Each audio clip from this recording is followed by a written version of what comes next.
Құрметті тыңдаушылар, Алдажар Әбілевтің «Үтіктегі қан» атты детективті шығармасын тыңдаңыздар. Қазақша контентті қолдап каналға тіркеліп, пікір қалдыруды ұмытпаңыз. Бір прокурор балконнан секіріп өліпті. Осы әңгіме желді күнгі қуға тиген оттай шалқып қала көшелері гуілдеген әңгімеге толды да кетті. Өзіне де сол керек. Талай адамды нақақтан соттатып еді, көз жасы жіберсін бе?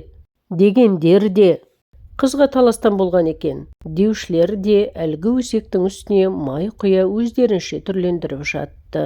Аймақ басшылары мұны дабыра қылмай, өзіне өзі қол жұмсау фактісі ретінде қарағанды жөн санады. Облыс прокуратураның аузы да солай қисайған еді. Алайда бұған марқұмның әкесі, ішкі істер органының ардагері келіспеді. Ақсақал мұның астарында қылмыс жатқанын сезіп, бұл істі баласының қызмет бабымен және кезінде өзіне өшіккендер әрекетімен байланыстыра қарауды ұсынып, қайта департамент басшыларын мазалап істі қайта қозғады. Санасындағы сапырылысқан ойлардан шекесі солқылдаған облыс прокуроры сағатына қарағыштағанмен жаны жегідей жеп бара жатқан ойдан арыла алар емес. Бұл не болып кетті? Бір қырсық айналдырмаса болар еді. Өткенде Ақтөбеге ауысып кеткені дұрыс екен. Бұлай боларын кім білген. 10 күн бұрын бір прокурор әйелінің інісімен төбелесіп, оны өлтіріп тынып еді, енді мынау.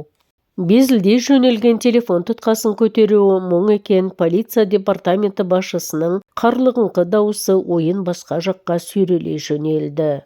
Бәке, өткендегі бәтуа болмайтын түрі бар. Ана шал облыс әкіміне кіріп шығыпты. Істі қайта қозғадық. Апырай, өлер адам өлді, енді соны тірілтіп алам деп жүрмекен, өзін де баласын да осы кісі кристальный деп ойлайды сірә.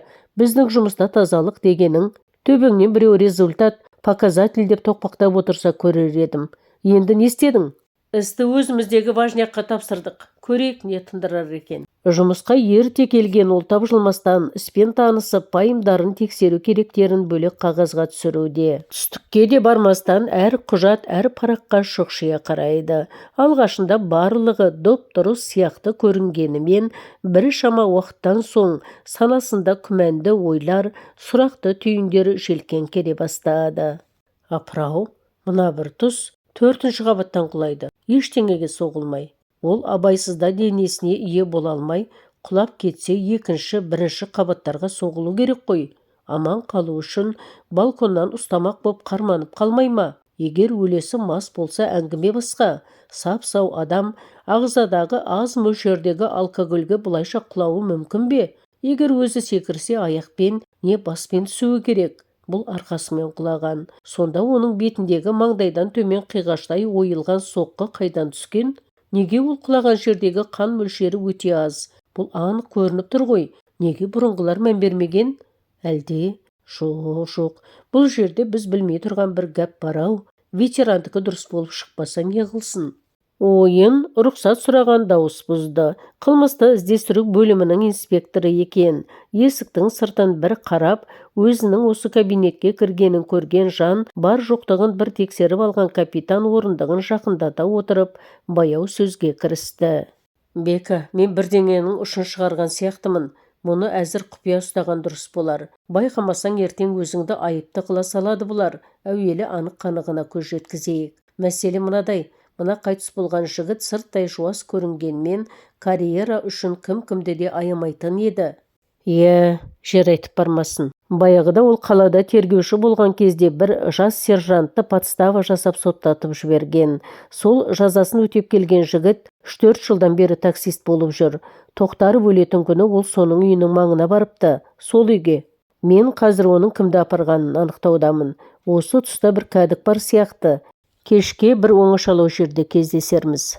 Ол шығып кеткен соң бұл қайта қағазға үңілді. Машинасы есік алдында тұр. Оны жігіттер қараған. Көңіл аударарлық ештеме жоқ. Тоқта, ал мына әйел Сақинасы ше? Так, марқұмның әйелі таныпты.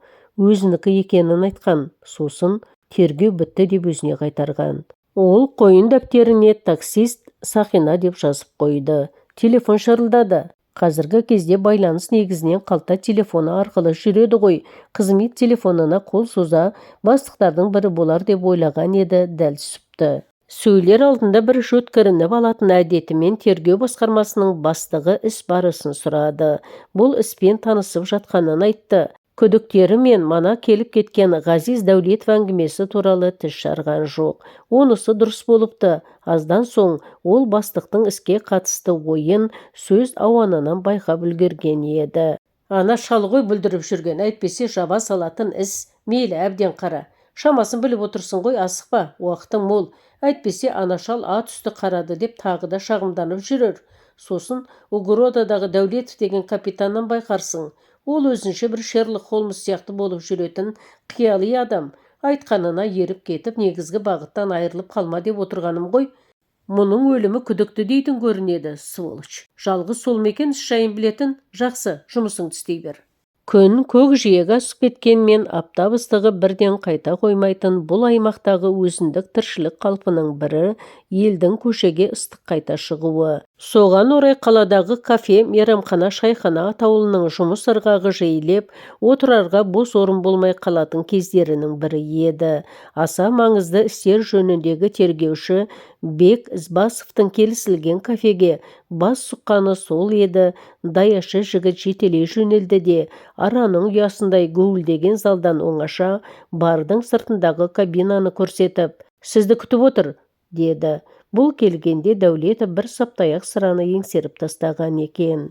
«Кел, осы жерден оңашасын таба алмадым. Шөл баса отыралық. Манағы шаруа біраз жылжыған сияқты. Тоқтаровқа қатысты іс қиынға кетеді-ау. Ана жігіт, Марданды айтамын, сол күні таксимен Тоқтаровтың үйінің қасына барғаны нақтыланды. Тоқтаровтың өз үйінде де бейне бақылау бар ғой. Не көрінгенін сол күні іске қосылмай қалыпты. Тіпті түсініксіз. Тоқтаровтың көршілері Марданның машинасын көрген, нөміріне дейін естерінде сақтапты. Барлығын құжаттап қойдым. Оныңыз дұрыс болған екен. Аға, шынында да мына іс созылатын сияқты. Оның кімді апарғанын анықтай алдыңыз ба? Оны білдім. Келесі подъездегі Зухра деген келіншектің үйіне Қармақшыдан келген қонақты жеткізіпті. Зухраның бүкіл айтқандарын қағазға да түсірдім. Дыбыстық жазба да бар. Қармақшылықпен де сөйлестім телефон арқылы. Оның да записі бар. Бұл тұстағы бір ойланатын нәрсе Марданның Тоқтаровтың сыртынан қарап тұрғаны. Көршілері солай деп тұр. Олар Зухраның подъезінде тұрады екен. Ал Тоқтаровтың есігінің алдында жан болмаған, қараңғылық қоюлана түскен кез екен. Есіктің алды қаракөлеңке еді. Прокурор әйелімен екеуі машинадан түсіп үйге беттеген кезде әлгі таксист жолаушысын түсіріп болса да жүрмей, олар үйге кіргенше сыртынан қарап тұрды дейді. Такси олар отырған скамейкаға жақын тоқтаған ғой. Олардың такси нөміріне дейін естеріне сақтап қалғаны содан. Сол Мардан деген жігітпен сөйлесіп көрсек қайтер екен? Оны ішке шақырсақ шындығын айта қоймас. Талай өткелектен өтті ғой. Ретін тапсақ дұрыс болар еді. Егер қатысы барлығы байқалса бірден ұстауымыз керек. Екеуі осыған келісті. Марданмен кездесудің жоспары құрылды. Ертеңіне түсте Бек техникалық құралдарды пайдалануға рұқсат алуға кіріскен кезде Ғазиз жоспар бойынша ескі базар маңындағы таксистер арасында жүрген еді. Бір сағат өтер-өтпесте Ғазиздің тапсырмасымен 20-лардағы жігіт Марданның машинасына отырып, бұлар белгілеген жерге бет алған болатын. Бек пен бірнеше полиция қызметкері межелі маңға жетіп, арнайы жабдықталған машина ішінде бейне дыбыс жазбаға дайындық жасап, егер ол қашатындай болса, ұстаудың жоспарын пысықтап бола бергенде, ішкі істер департаменті ғимаратында да қозғалыс пайда болғанды. Қанша дабыра қылмайын десе де оның жазба құрылғыларын алғаны, қасына оперативтік топты алып, белгісіз жаққа бет алғаны туралы әңгіме кабинет аралап кетті. Ойбай, Ізбасов қылмыскерді тауыпты, группа алып ұстауға кетіпті, деген сөз тергеу басқармасының бастығына да жетті. Мұны естіген ол күйіп кетті, қолы дірілдей қалтафонға жармасты. «Рұқсат жоқ, басқа жоқ, нахал!» деген дауысы да шығып кеткен ол байланыстың арғы басындағы Бекке зеки жөнелді. Бастықтың біраз айқайын естіп болған Бек тездете жауап қатты. Әйтпесе күтіп отырған адамдары келікте қалуы мүмкін ғой. «Полковник мырза, бұл әдеттегі шаруа ғой, ветеран түк істемепті демесін деген оймен жасап жатырмыз. Нәтижесін өзіңізге жеке баяндаймын. Өзіңіз берген бағыт осы емес пе?» Бастықтың лезде жұмсарғаны байқалды. «Сволыштар, өсек айтпаса осы жұрт өлемекен?» Тіпті қырылып қала жаздадық қой, түсінікті. Бәсе, үміт күтіп жүрген жігіттің бірісің, дұрыс. Біреулер дікеңдесе мен рұқсат етті де. Бек, деп терең демала көшеге көз тіккенде діттеген мезгілдің соққанын білді. Бұлар күткен такси көше қиылысынан бері бұрылған еді. Жол ақысын төлеп жас жігіт түскен бойда оның орнына Дәулетов отырып үлгергенді. Мардан мұны таныды. Өңі сәл сұрланғаны болмаса сабырлы қалпын жоғалтпады. Бір кездері қызметке екеуі қатар келген еді. Екеуі де қатардағы полиция қызметкерінен бастаған. О, Мардан, қалайсың? Шаруаң қалай? Шүкір, құтылып келдік. Өзің баяғы жердесің бе? Сол жердемін. Полковник болған шығарсың. Қайдағы? Капитанмын. Өс алмапсың ғой. Өсіре қоймас, өшірмесе. Бұл кезде Бек те таксидің артқы орындығына жайғасқанды. Мардан бұған бұрыла қарады. Ол бұлардың неге келгенін түсінген болатын. Манақ базарда Ғазеке сенің айналшықтап жүргеніңнен ақсекем алғанмын. Осында тоқтаған кезде ана тұрған спец машинаны, үйлер арасында шығар жолды бөгеуге дайын тұрған патрульдік машиналарды аңғардым. Дұрыс, менде нелерің бар? Айтпақшы, Тоқтаровқа байланысты келдіңдер ме? Онда бұларыңды албаса. Ол өлетін күні сен соның үйінің маңайында болыпсың ғой. Болдым. Оның көрші подъездіндегі үйге клиент апардым. Тоқтаровты көрдің бе? Көрдім. Сол күннің ертеңіне балконнан құлап өліпті деп естідім. Ол қозғалақтай бастады. Қолы машинаны оталдыру тетігіне қарай созды. Бек тапаншасын суырды. Ол Мардан қашуға дайындала бастаған болар деген ойда еді. Соны сезгендей, Мардан енді бұған бұрылды. Сірә сен тергеуші шығарсың? Түрің, әрекетің соған келеді. Тапаншаңды әрі тық, мен қашпаймын. Қашатындай қылмысым не кінәм жоқ. Онда неге Тоқтаровтың соңынан ұзақ қадала қарап тұрдың? Қатындар жеткізген екен ғой, түсінікті. Қарағаным рас, қарағың келгесін. Немене, оған қарауға болмай ма? Қалай қараймын? Қанша уақыт қараймын, менің шаруам. Басқа сұрақтарың болмаса машинадан түсіңдер. Бала-шаға асырау керек, онсыз да менің зардабымды аз тартқан жоқ олар. Оның түрі де дауысы да өзгере бастады. Бек енді әңгімеге басқа қырынан келуді жөн санады. Аға, күдігіміз бары рас, бірақ сізді бұндай іске қолым былғамайды деп ойлаймын. Сізді сыртыңыздан естім. Ғазекеңдер де айтты, Тоқтаров нақақ күйдірді деп. Сосын ғой сізге сеніп отырғанымыз. Тоқтаров та айтамау кешкісін үйіне келеді әйелімен, сосын балконнан құлайды, түсініксіз. Әйел несі? Сіз көргенде қасында әйелі бар емес пе? Жоға, қасындағысы любовницасы ғой, оны көріп тағы да қаным басыма шапты. Зонада жүргенде бүкіл ойым одан кек қайтару, өзімді заң алдында ақтау болатын, бірақ кейін өзгерді. Заманның түрі мынау, ақталу үшін де көп шығындалуым керек екен, ондай қаржы менде жоқ. Сосын ананың көзін құртқым келді. Тағы да ойлана келе одан да бас тарттым. Қарап тұрсам, ол шірік менің мұндай әрекетіме тұрмайды екен. Ұсталып қалсам тағы да отбасым азап тартады. Содан күнде жатар алдында Алладан соған жаза бере көр деп тілейтін болдым. 1000 мәрте тәубе Аллаға. Тілекке жеткізді. Әйел емес дейсіз бе? Мұны қағазға түсірсе қарсы емессіз бе? Қарсымын. Ешқандай қағазға қол қоймаймын. Бірақ айтқаным айтқан, қалғанын өздерің біліңдер. Сендер оны білмейсіңдер ғой. Ол деген барып тұрған, келгеннен бері сыртынан біраз бақылағанмын. Құдай сақтасын. Жалпы керуен деген мейрамханаға барыңдар. Тоқтаровтың бұрындап қойған оңаша кабинасы бар. Даяшылар да біраз нәрсе айтып қалар. Ал енді болды, менің уақытымды алмаңдар. Істің барған сайын қиындап бара жатқанына қиналған мен Бек жаңа деректер ашылғанына риза еді. Ендігі қиыны бастықтар болып тұр. Олар мұның бағытын білсе не дер екен? Осы ойын Ғазизге айтып еді, ол мұртын сылай әдемі жымиды да. Бала саспа, мына ағаң Угродада пәлен жыл босқа жүрді дейсің бе? Запас вариант жасап қойғанмын. Сенімен кеше келіскен соң Чехаддилдің жігіттерімен сөйлесіп бірнеше жігітті рөлді ойнаттық. Бірі таксист болып, бірі сен болып дегендей. Бастықтар алдырып тыңдаймын десе жігіттер соны береді. Мұнымыз әрине дұрыс емес. Бірақ іс мүддесі үшін осылай істеуіміз керек. Мұны да тиісті құжаттар арқылы заңдастырып қойдым. Сен ештеңе білмейсің. Ал мен туралы сұрай қалса көрмегеніңді айтасың ғой. Да. Мардан кінәлі ме деп күдіктеніп едік, енді олай болмай шығатын сияқты. Жігіт өзіне сенімді, байқаған шығарсың, деді. Ғазеке, бізге енді керуен мейрамханасына бару керек сияқты ғой. Ол жаққа мен барармын. Сенде басқа қандай бағыт бар? Тоқтаровтың үйі маңын қайта қарау керек сияқты. Қазір көп үйлерде бейне бақылау камералары бар ғой.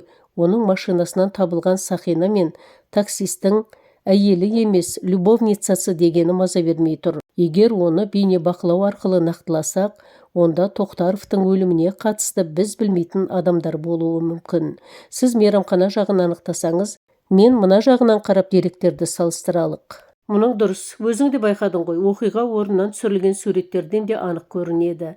Мәйіттің жатқан қалпы маған күмән туғызды. Сенің де қай күнгі сөзіңнен соны аңғардым. Бұл менің туыс не жақыным емес, саған көмектесіп жүргенім қырттарға сөзімнің дұрыстығын дәлелдеу.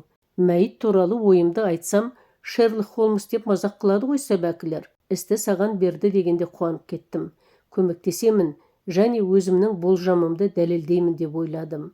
Іс осындағы қаламын сорып, бастықтарға ләппайлап жүрген біреулерге түсеме деп қорыққаным да рас. Әлгі мейрамханада басқа да істер бойынша шаруам бар еді, қоса қамтитын болдым. Ал, қозғалайық. Сол күні кешке жалдамалы пәтерде бас қосқан жігіттер қиын түйінді тарқата бастады.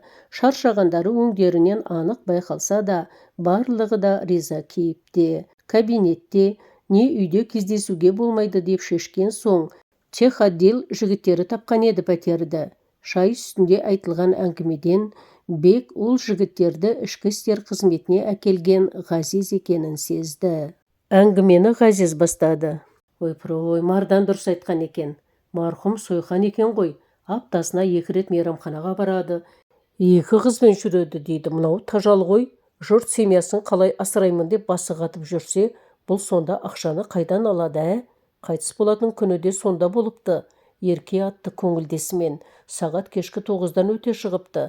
Даяшы қыздар Еркенің тек сенбі күні ғана келетінін және Түркістаннан екендігін айтты. Сонда қалай? Тоқтаровтікі көп қабатты Г типтес үй ғой. Ауқаттылар тұратын үй. Лоджия аулаға қараса, балкон үйдің келесі бетінде үлкен көшеге қараған. 12 Г-нің ұзын жағында қысқа басында тұратын бір кәсіпкердің үйіндегі бейне бақылауда олар анық көрінеді екен. Кәсіпкер өзін атамауды өтінді. Жазбаны толық көшіріп алдым. На всякий случай деп құжаттадым, бірақ анау да тіс жара қоймас өзі үшін. Қазір жігіттер қосып берсін. Бейне бақылау құрылғысы шетелдік сапалы дүние болса керек, жазба анық екен. Міне Тоқтаровтың үйі алдындағы автотұраққа келіп, машинадан түскен сәті машинаның келесі есігінен көңілдесі түсті. Жүрісінен аңғарлары сәл масаңдау сияқты. Еркек машина есігін пультпен жабамын деп кідірген тұста, ол төңірекке көз салып бейне камераға тура қарай қалған. Ажарлақ екен, екеуі қолтықтасы бірінші подъезге бет алды. Барлығы тура Марданның айтқанындай. Олар үйге кірген соң такси кетіп қалды. 1 сағаттай уақыт өте Тоқтаровтың машинасы жанына ақ түсті Land Cruiser Prado автокөлігі келіп тоқтады. Мемлекеттік нөміріне дейін көрініп тұр. Жамбыл облысыныкі. Одан түскен еркек пен әйел де бірінші подъезге беттеді. Жарты сағаттан соң әлгілер оралған үлкен кілемді әкеліп, көлік жүк салғышына салды да жүріп кетті. Жігіттер ойға кетті. Тыныштықты Бек бұзды. Әлгі джиптің біздің іске қатысы бар сияқты. Оның ауладан кеткен уақыты мен сараптамадағы мәйітке қатысты өлі уақыты шамалас. Дұрыс. Ғазиз сәл ойланып қалды да. Жігіттер, бұл туралы ешкімге сендер записті көрген жоқсыңдар. Түсінікті ме? Түсінікті. Егер біреумізден сөз шықса, онда тізбектеле бәріміз жауап береміз. Сондықтан сақ болыңдар. Жақсы, жұмысқа барып бастықтардың көзіне түсіп, көрінгендерің дұрыс. Олардың да барлығы бірдей емес, іштерінде нағыз азаматтар да бар, қырттар да аз емес. Олар кетісімен Ғазиз Бекке қарап бір уақ үнсіз қалды. Сосын шылымын шиырып біраз отырды да әңгімеге оралды. Бек, жаңағы видеодағыны мен таныдым. Ол бұрын осында прокуратурада істеген, кейін сотқа ауысты. Қазір Тараз қаласында сот. Марқұм Тоқтаровтың қайнағасы.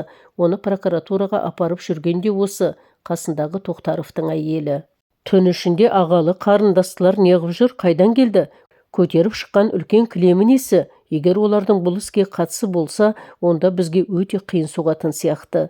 Сенгім келмесе де, осылар бірдеме бүлдірдау деп ойлаймын, жүрегім сезеді.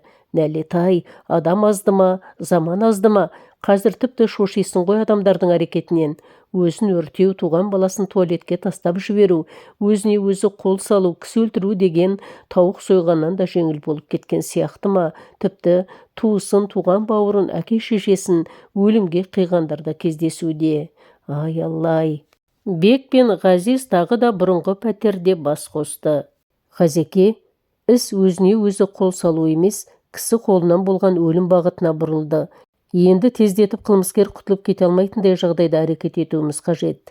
Беделді дүмді адамдардың араласуы да мүмкін. Осы іске кіріскенде мұны сездік және барлығына дайын болдық қой. Басшылар әзірге мұнымен тек мен ғана айналысып жүр деген ойда. Түркістандықтарды іздеу де бізге келіп тірелді. Мейрамханадағылар олар жіберген суреттен ерке деп танып отыр. 40 күнге таяп қалды, сонда ол қайда кетті? Бұл жерде бір емес, екі адамның өлімі болған сияқты. Иә, мен де біраз жайтты анықтадым. Осыдан 2 күн бұрын Тоқтаровтың үй жағын шола өтейінші де бара қалмаймын ба? Подъезден бір әйел шығып келеді екен, көзі қызарған, жылағаны көрініп тұр. Аз айтып көп айтып не керек, қатарласа жүріп әңгімеге тарттым. Сөйтсем, Тоқтаровтың әйелінің жеңгесі екен. Тереңөзектен келіпті. Пай-пай бір сөзі бар жан екен, біраз дүниені ақтарып салды. Жалпы картина ашылуға жақын сияқты.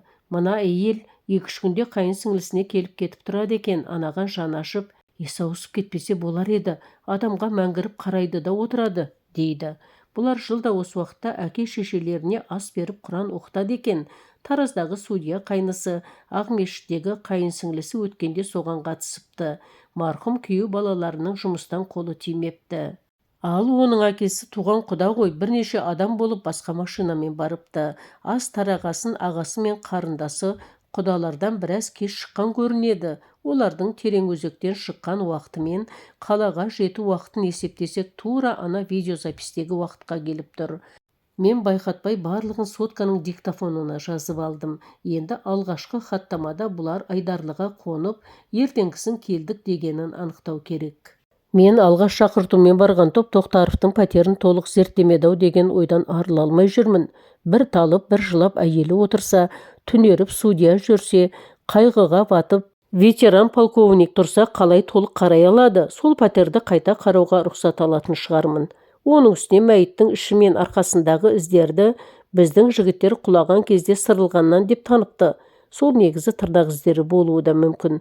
Маған солай көрініп тұр. Мен осыны тағы бір ақылдасайын сарапшылармен. Сосын дабыра қылмай Айдарлыға барып келу керек шығар. Алғашқыда жауаптарында ағалы қарындасты екеуі де Тереңөзектен шыққасын Айдарлыға кеттік дейді. Ал уақыт сәйкес келмейді. Олардың сонда қонбақ ойлары болса, неге жолға апа жезделерімен бірге шықпаған? Бұлар неге ол ауылға бөлек барады?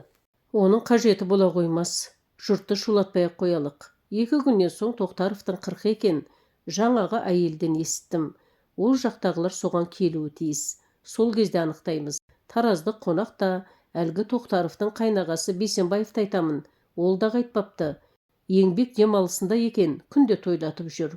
Күйеу баласының 40-нан кейін қайтпақ шамасы. Сонан соң әлгі қайта қарау дегеніңе қосыламын. Қазақ салты бойынша өлік шыққан үйді 40-на дейін тазалап қағып сілкімейді. Ас беру өткен бойда кіріскен дұрыс болар. Одан кешіксе көп нәрседен айырылып қалуымыз мүмкін. Осы келісімге тоқтаған екеуі Тоқтаровтың асынан кейін Айдарлыдан келген оның үлкен бажасымен де, қайынбикесімен де кездесіп, жауаптарын хаттамаға түсірді. Сол күні түс ауа ол әлгі үйді қайта қарауға қалай рұқсат аламын деп ойлана, бастыққа кірмек болып тұрғанда қабылдау бөлмесінде Тоқтаровтың әкесі жолға кетті. Ардагер жүзіндегі әжімдер тереңдей түскен, ұйқысыз талай таңда атырғаны көзінен аңғарылады. Мұны танитынын аңғартты. Екеуі қабылдау күтіп қатар отырды. Ақсақал баяу, бірақ зілді үнмен тіл қатты. Іс не болып жатыр? Бек онымен оңаша сөйлеспек ойын ыммен аңғартып, екеуі коридорға шыққан кезде ардагерге өлімнің кісі қолынан болуы мүмкіндігін баян етті. Бұрын тергеу қылмысты іздестіру саласында көп жыл қызмет атқарған тәжірибелі адам бірден түсінді. Осы туралы зам последствиеден білейін деп келген едім, енді оған кірудің қажеті болмай қалды. Мен сол кісіден балаңыздың үйін қайта қарауға рұқсат алғалы келіп едім. Рұқсаттың қажеті жоқ. Ол үй менің атымда. Қазір кіші баламен бірге тұрғанмен, бұл үйге фактически қожайын менмін. Мен беремін рұқсатты. Құрал жабдықтарыңды дайында да келе бер. Мен сол үйде боламын. Бек істің сәті түскеніне қуана өз кабинетіне қарай беттеді. Ойын бір қорытып марқұмның үйіне барғандағы жұмысты да жоспарлап қоймақ. Шіркін, сол үйден айғақ табылса ғой, өзінің ішкі ойы, мәйіт құлаған жердегі қанның аз болуы, ол пәтер ішінде өлген дегенге саяды. Бұларға есікті ардагердің өзі ашты. Залдағы диванда отырған қаралы киімдегі келіннің бұларды жақтырмағаны қабағынан аңғарылады. Бек залға кіргеннен ақ оқиғаның бұл жерде болмағанын түсінді. Себебі оның терезесі лоджияға шығатын және ол аула бетте еді. Ал бұған керегі келесі көше бетке қарайтын балконы бар бөлме болғандықтан бұл ардагерге жатын бөлмені көргісі келетінін айтты. Көз астымен марқұмның әйелін бақылауда. Жатын бөлмені қарау туралы айтылғанда ол дір ете қалғандай болды. Өңі сәл сұрлана түсті. Тергеуші мұның тегін емес екенін сезді. Ақсақал келініне қарап, бөлмең жинаулы еді, жігіттер қарай берсін бе? Деді. Әйел басын изеді, саусағын тістелегенімен онысы қолының дірілін баса алар емес. Табалдырықта тұрып Бек жатын бөлмені шола қарап шықты. Кең бөлме, жатын төсек төрде, қабырғалық киім жиһазы мен төсек арасын көзбен өлшеді. 3 метрден асар, ұзындығы 4 метрдей. Сонда бұл жер төсенішсіз жатқан ба, өткендегі кілем осы жердікі болмасын? Оның санасына алғаш келген ой осы болды. Марқұм қайтыс болғалы бөлме төсеніштері мен жиһаздар орнынан қозғалды ма, не алынып тасталғандары жоқ па? Деген мұның сұрағына әйел жоқ деп қысқа жауап берді. Криминалистер іске кірісті. 15 жылдан аса осы салада қызмет еткен майор бөлменің жақсы тазалаудан өткенін мәлімдеді. Мұны неге сүйеніп айтып тұрсыз? Әдетте терезе жақтауларында саусақ іздері қалатын, мұнда бірде-бір із қалмаған. Үй иелерінің саусақ іздері де қалмауы осыны көрсетеді. Бек бір сәт өзін жатын бөлмеге тосыннан кіріп келген жанның орнына қоя қарады. Мұның болжағанындай Тоқтаров көңілдесімен төсекте жатты десек, кіріп келгендер қандай әрекетке барады? Әрине, әйелдің күйеуін бас салары анық. Олай болса, марқұмның арқасындағы ішіндегі тырнақ іздері әйелінікі. Ал күйеу тұрды, де әйеліне қол жұмсады делік.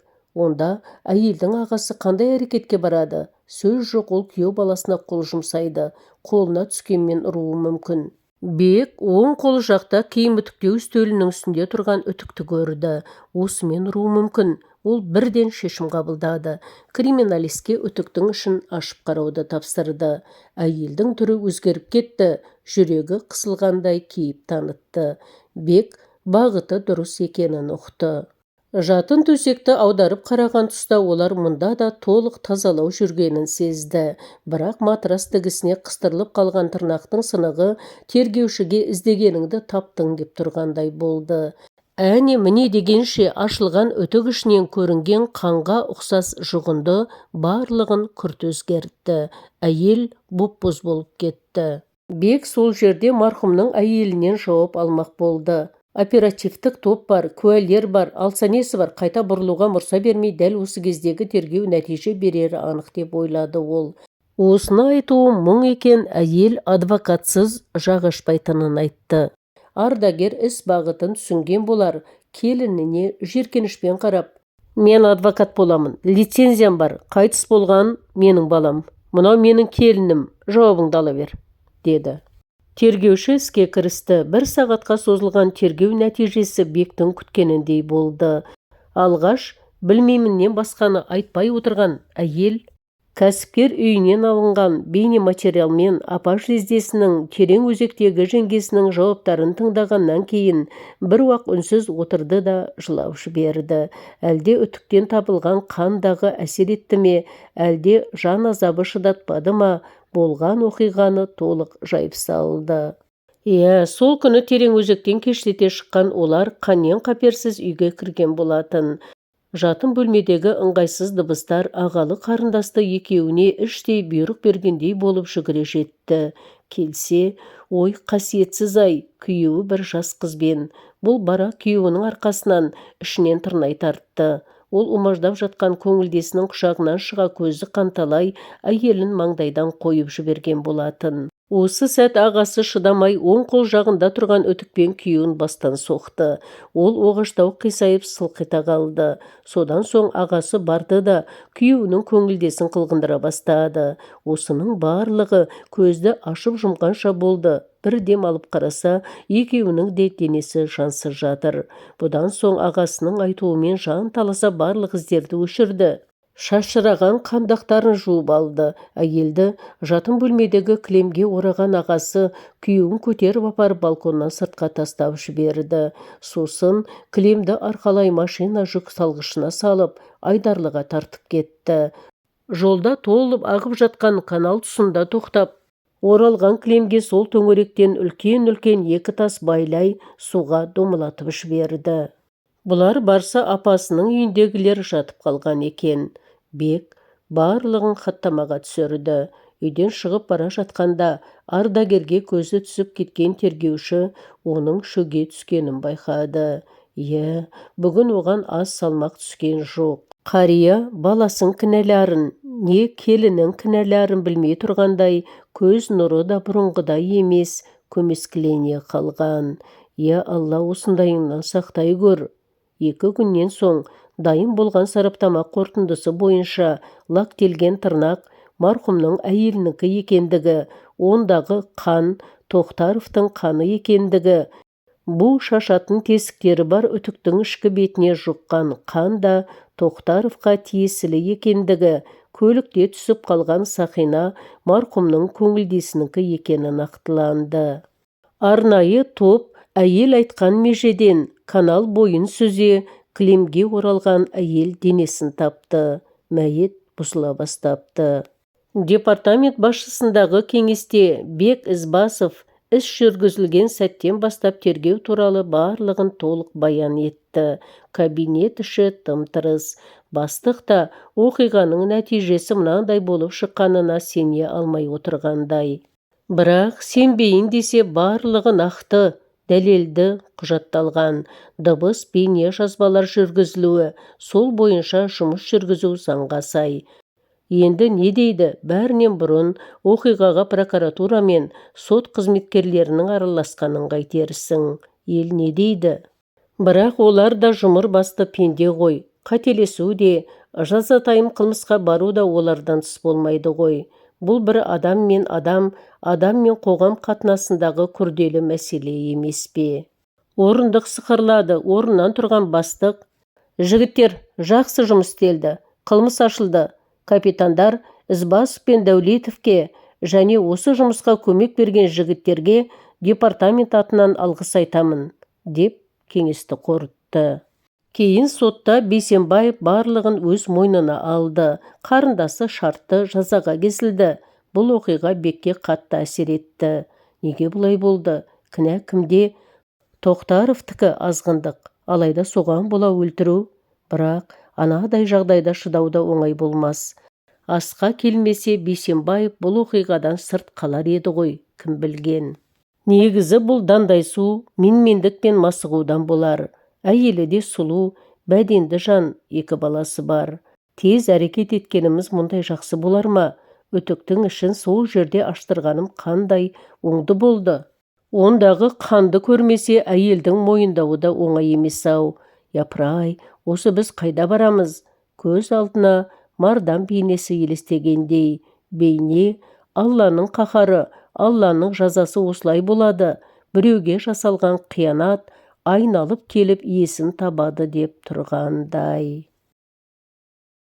Хикаяттың соңы оқыған Роза Сұлтаналиева.